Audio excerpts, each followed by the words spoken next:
Extended hanggang ngayong hating gabi ang dancing musical fountain show sa Rizal Park. At may bonus pang Christmas concert, kaya naman maraming pamilyang Pinoy ang pinili na doon magpasko. Live mula sa Maynila, saksi si Cedric Castillo. Cedric?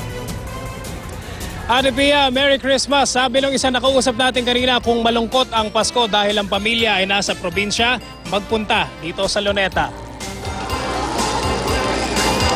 Kung pwede lang daw sana, araw-araw ang Pasko para laging patok ang tinda ni Romel. Ngayong gabi, kumikinang-kinang ang lupa at damuhan sa Luneta dahil sa mga nabibiling panlata gaya nito. Anong oras po kayo nagsimulang magtinda? Mula po na umaga eh. Hanggang ngayon? Magkano na kumita na?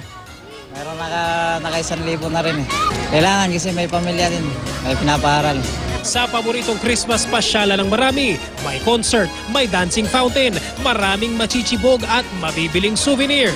Dito namin natsyempohan si Sheila habang kumukuha ng sariling remembrance. Ito yung sinelfie niya. Oh. Ano yung background mo dito? Lupa. Bakit hindi ka walang pumili na magandang background? Wala. First time po. First time mo sa Luneta? Apo. Kaya nag-selfie ka ng background lupa. Tubong kapis at kasambahay rito sa Maynila. Wala pa rin daw katumbas ang Pasko kasama ang pamilya sa probinsya. Pero ang dagsa ng mga tao ngayong gabi sa Luneta, ayos na rin daw.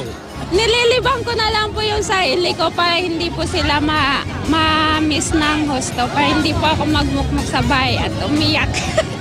At kung meron man daw, merry ang Christmas. Si Maya, kasama ni Sheila. Bakit masaya dito? Pag maraming tao. Marami nakikita ang gwapo.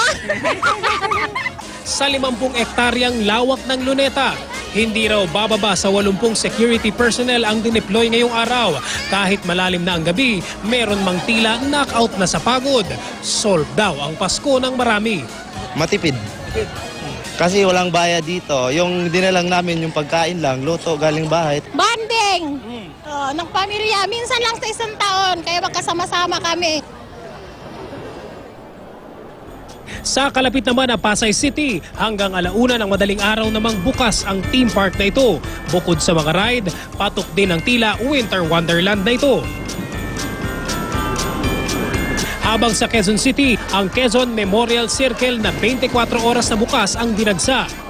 Marami rin naman pumasyal sa mga mall, lalo sa mga sinihan nito kung saan palabas ang mga entry sa Metro Manila Film Festival.